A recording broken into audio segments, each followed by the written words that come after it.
Hello, నేను మిస్ఎస్ రావు.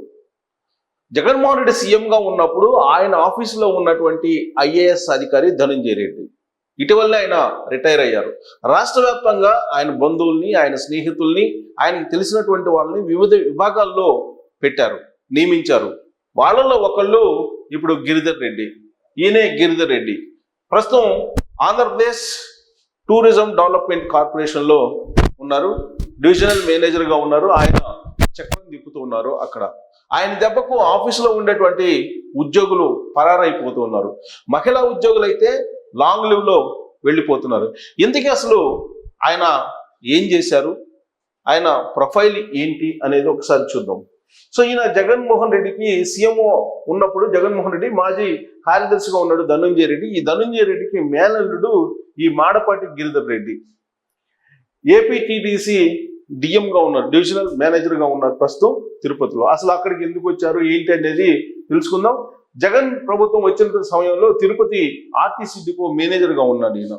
2019లో జగన్మోహన్ రెడ్డి అధికారంలోకి వచ్చినప్పుడు ఈయన తిరుమల ఆర్టీసీ డిపో మేనేజర్గా ఉన్నారు. సో ఇక్కడ తిరుమల డిపో మేనేజర్గా ఉన్నప్పుడు తిరుమల తిరుపతి దేవస్థానం బస్సులు వెళ్తున్నప్పుడు టికెట్లు వెనక జెరూసలం ప్రచారం జరిగింది. సిలువ బొమ్మ వేసి జెరూసలం ప్రచారం చేసినప్పుడు ఈయన మేనేజర్గా ఉన్నాడు. అప్పుడు న్యూస్ వచ్చింది, అలిగేషన్స్ వచ్చాయి, ఈయన మీద అనేక ఆరోపణలు కూడా వచ్చాయి. ఈయన జెరూసలం ప్రచారాన్ని అక్కడ తిరుమల తిరుపతి దేవస్థానంలో చేస్తున్నారు అనేటువంటి ఆరోపణలు గిరిధర్ రెడ్డి మీద వచ్చాయి. తిరుమల బస్సు టికెట్ల పైన సిలువ ముద్రించి ఆయన ఆ రోజున వివాదాస్పదమయ్యారు.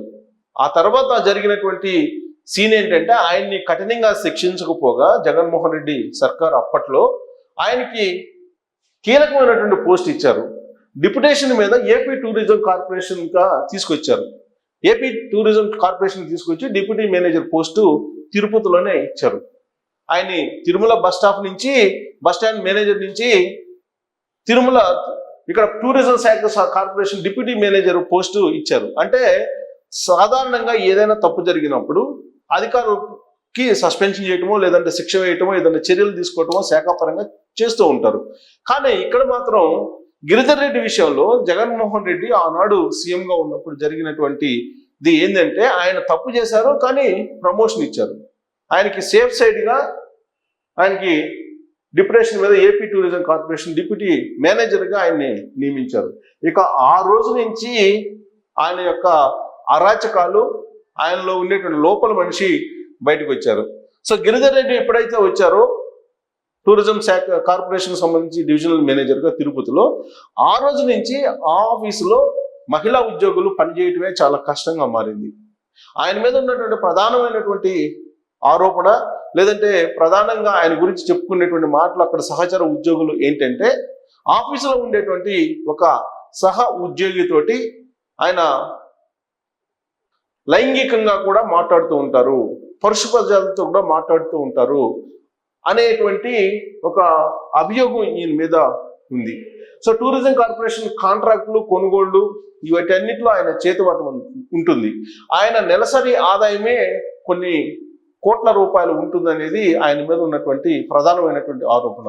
ఇప్పటికే తెలుగుదేశం పార్టీకి సంబంధించినటువంటి వాళ్ళు ఈయన మీద కంప్లైంట్స్ కూడా చేశారు. ఇప్పుడు మారినటువంటి ప్రభుత్వం ఈయన మీద చర్యలు తీసుకోవాలి అని చెప్పి అనుకుంటూ ఉంది.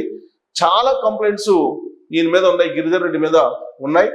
గతంలోనే అనేకమైనటువంటి ఆరోపణలు ఉన్నప్పటికీ సీఎంఓ ఆఫీసులో ఉన్నటువంటి ధనంజయ రెడ్డి అప్పట్లో ఈయన్ని కాపాడుతూ వచ్చారు. ఇప్పుడు ధనంజయ రెడ్డి రిటైర్ అయ్యారు, రిటైర్డ్ ఐఏఎస్గా మారిపోయారు. సీఎం ఆఫీసులో ఆయన హవా లేకుండా ఇప్పుడు ప్రభుత్వమే మారిపోయింది.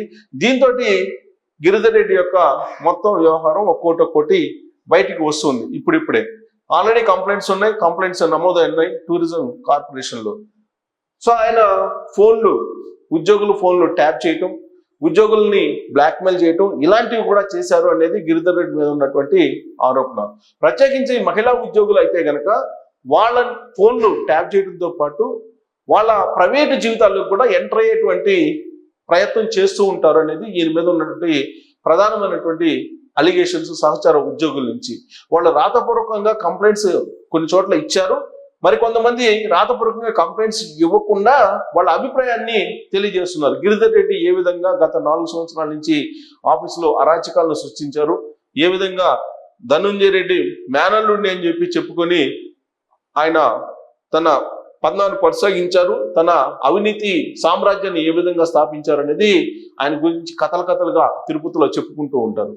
అది తిరుపతిలోకి పోయి తిరుపతికి వెళ్ళి అక్కడ ఉన్నటువంటి టూరిజం కార్పొరేషన్ ఉద్యోగులను కనుక కదిలిస్తే గిరిధర్ రెడ్డి గురించి కథలుగా చెప్తూ ఉన్నటువంటి పరిస్థితి మనకు వినిపిస్తుంది. ఇప్పుడు కాంట్రాక్టులు, టూరిజం కార్పొరేషన్ అనగానే కాంట్రాక్టులు వస్తూ ఉంటాయి, హోటల్స్ ఉంటాయి, అలాగే బస్సులు ఉంటాయి టూరిజం కార్పొరేషన్ పరిధిలో, వాటితో పాటు బార్లు కూడా ఉంటాయి. వాటన్నిటినీ కూడా అయినటువంటి వాళ్ళకి, కావలసినటువంటి వాళ్ళకి పర్సంటేజ్ తీసుకొని ఆయన ఇచ్చారు అనేది కూడా ఆయన మీద ఉంది. అందుకే నెలకి కోట్ల రూపాయల్లో ఆదాయం ఉంది గిరిధర్ రెడ్డికి అని అంటున్నారు. ఇప్పుడు ప్రభుత్వం మారగానే అందరూ లీవ్ల మీదనే వెళ్తూ ఉన్నారు. ఆరోపణలు వచ్చినటువంటి వాళ్ళు కేవలం తిరుమల తిరుపతి దేవస్థానం చైర్మన్ కూడా ధర్మారెడ్డి లీవ్ మీద వెళ్ళారు. కానీ గిరిధర్ రెడ్డి మాత్రం తన సీట్ను వదిలిపెట్టడానికి మాత్రం ఇష్టపడలేదు. అక్కడ ఉండేటువంటి ఎండి, టూరిజం శాఖ ఎండిగా ఉన్నటువంటి కన్నబాబు అయితే ఇప్పుడు గిరిధర్ రెడ్డి వాళ్ళకాన్ని జీర్ణించుకోలేకపోతున్నాడు. ఇప్పటి వరకు జగన్మోహన్ రెడ్డి ప్రభుత్వం ఉంది కాబట్టి గిరిధర్ రెడ్డి ఏం చేసినప్పటికీ చూసి చూడనట్టు తప్పనటువంటి పరిస్థితి కన్నబాబుకి ఏర్పడింది. కానీ ఇప్పుడు ప్రభుత్వం మారింది కాబట్టి గిరిధర్ రెడ్డి మీద ఉన్నటువంటి కంప్లైంట్స్ ఏవైతే ఉన్నాయో వాటిని ఖచ్చితంగా పరిష్కరించాల్సినటువంటి బాధ్యత ఆయన మీద ఏర్పడుతూ ఉంది. ఇప్పుడున్నటువంటి ప్రభుత్వం అవినీతి అధికారులు కానీ, అక్రమాలు చేసేటువంటి వాళ్ళని కానీ, మహిళల మీద దురుసుగా ప్రవర్తించేటువంటి వాళ్ళని కానీ, వాళ్ళని కించపరిచేటువంటి వాళ్ళని కానీ క్షమించదు. అందుకే ఇప్పుడు గిరిధర్ రెడ్డి వ్యవహారం తెర మీదకి వచ్చింది. గిరిధర్ రెడ్డి మీద ఉన్నటువంటి కంప్లైంట్స్ ఆల్రెడీ ఇప్పటికే ఉన్నాయి. గత 4 ఏళ్ల నుంచి ఎవరెవరు ఉద్యోగుల మీద ఈయన కక్ష సాధించేటువంటి ప్రయత్నం చేశారు, మహిళా ఉద్యోగుల మీద ఎవరెవరి మీద లైంగికపరమైనటువంటి ప్రయత్నం చేశారు, అలాగే ఎవరెవరి మీద అనుమానాలు వ్యక్తం చేస్తూ వాళ్ళని వెంటాడి వాళ్ళ ఫోన్ ట్యాపింగ్ చేశారు. ఇవన్నీ కూడా బయటకు వస్తున్నాయి. ఈ ఆరోపణలన్నీ కూడా ఇప్పుడు మహిళా ఉద్యోగులపైన లైంగిక వేధింపులు అనేది కూడా వస్తుంది. ప్రత్యేకించి ఆఫీసులో ఒక మహిళా ఉద్యోగిని ఆయన లోపరుచుకొని సహచర ఉద్యోగులు ఏం చేస్తున్నారు, సహచర ఉద్యోగులు ఎవరితో మాట్లాడుతూ ఉన్నారు, అలాగే సహచర ఉద్యోగుల కదలికలు ఏంటి అనేది ఆ మహిళ ఉద్యోగితోటి తెలుసుకునేటువంటి ప్రయత్నం చేస్తారు అనేది ఆయన మీద ఉన్నటువంటి ప్రధానమైనటువంటి ఆరోపణ. అక్కడ ఉన్నటువంటి మహిళా ఉద్యోగిని లోపరుచుకొని ఇల్లీగల్ కాంటాక్ట్స్, ఇల్లీగల్ యాక్టివిటీస్ చేస్తూ ఉన్నారు అనేది కూడా ఆయన మీద ఉన్నటువంటి ప్రధానమైనటువంటి అభియోగం. ఆఫీసు లోపలే ఇలాంటివన్నీ చేస్తూ ఉంటారు. ఆ మహిళా ఉద్యోగి ఆయన ఛాంబర్లోకి వెళ్ళినప్పుడు పై అధికారులు కూడా ఎవరు ఆయన్ని డిస్టర్బ్ చేయడానికి లేదు అనేది అక్కడ ఉన్నటువంటి ఉద్యోగులు చెప్పేటువంటి మాట. అంటే ఆ మహిళా ఉద్యోగికి అలాగే గిరిధర్ రెడ్డికి ఉన్నటువంటి సంబంధం ఏంటి అనే దాని మీద అక్కడ ఉండేటువంటి ఉద్యోగులే రకరకాలుగా చెప్పుకుంటూ ఉంటారు. సో నారావారిపల్లి మాజీ సర్పంచ్ తమ్ముడు కొడుకు ధీరజ్ పైన కూడా ఈయన వేధింపులు చేశారు. ఆ దెబ్బకు ఆయన ఉద్యోగం వదిలి లాంగ్ లీవ్ పెట్టి వెళ్ళిపోయారు. కీచక అవినీతి అధికారి అనేటువంటి పేరుంది గిరిధర్ రెడ్డి పైన, ఆయన మీద చర్యలు తీసుకోవాలని చెప్పి ఇప్పుడు డిమాండ్ వస్తున్నాయి. ప్రభుత్వం మారగానే ఈయన మీద ఆరోపణలు కోకొల్లలుగా వస్తున్నాయి. 2022 డిసెంబర్ నుంచి 2025 వరకు 3 ఏళ్ళు డిప్రెషన్ మీద ఉన్నారు ఆయన. యాక్చువల్గా 2022 నుంచి 2025 వరకు 3 ఏళ్ళు డిప్రెషన్ మీద ఉన్నారు. మరొక 1 year డిప్రెషన్ ఉంది ఆయనకి. ఇంకా అక్కడే కొనసాగాలనే ప్రయత్నం గిరిధర్ రెడ్డి చేస్తూ ఉన్నారు. కానీ ఇప్పుడున్నటువంటి ప్రభుత్వం ఈయన చేస్తున్నటువంటి అరాచకాలకు సంబంధించి ఆల్రెడీ చర్యలు తీసుకోవాలనేటువంటి ఆలోచన చేస్తుంది. డిప్యుటేషన్ రద్దు చేసి సాగనంపాలని అక్కడ ఉన్నటువంటి ఉద్యోగులు అనేక మంది కంప్లైంట్ చేస్తున్నారు, ఫిర్యాదులు కూడా చేస్తూ ఉన్నారు. సో ఇప్పుడు గిరిధర్ రెడ్డిని ఇమీడియట్ గా మార్చాలి అనేటువంటి డిమాండ్ నేపథ్యంలో కొత్త ప్రభుత్వం వచ్చింది. పైగా ఉమ్మడి చిత్తూరు జిల్లా చంద్రబాబు నాయుడు ముఖ్యమంత్రిగా ఉన్నారు. ఆ జిల్లాకు సంబంధించినటువంటి ఇష్యూ కాబట్టి ఇమీడియట్ గా గిరిధర్ రెడ్డిని అక్కడి నుంచి ట్రాన్స్ఫర్ చేయకపోతే కనుక అక్కడ ఉన్నటువంటి ఉద్యోగులు ఆందోళనకు కూడా దిగేటువంటి పరిస్థితి కనిపిస్తుంది. ప్రత్యేకించి మహిళా ఉద్యోగుల పట్ల ఫోన్లలో ఏ విధంగా మాట్లాడుతున్నారు, ఆ ఫోన్లను రికార్డ్ చేసినటువంటి వాళ్ళు కూడా ఉన్నారు.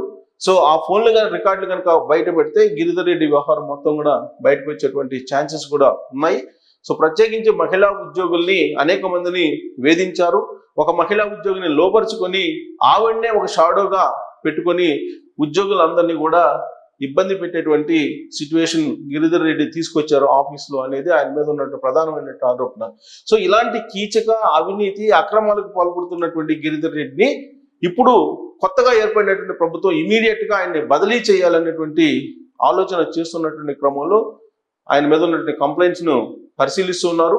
ఆయన సస్పెండ్ చేస్తారా, లేదా బదిలీ చేస్తారా, లేదా ఆయన్ని పనిష్మెంట్ కింద ఎక్కడికైనా పంపిస్తారా అనేది ఇప్పుడు చూడాల్సి ఉంది. ఆయన్ని ఏం చేస్తే బాగుంటుంది అనే దాని మీద మీరు కూడా ట్రోల్ చేసి మీ అభిప్రాయాన్ని తెలియజేయచ్చు. Thank you very much.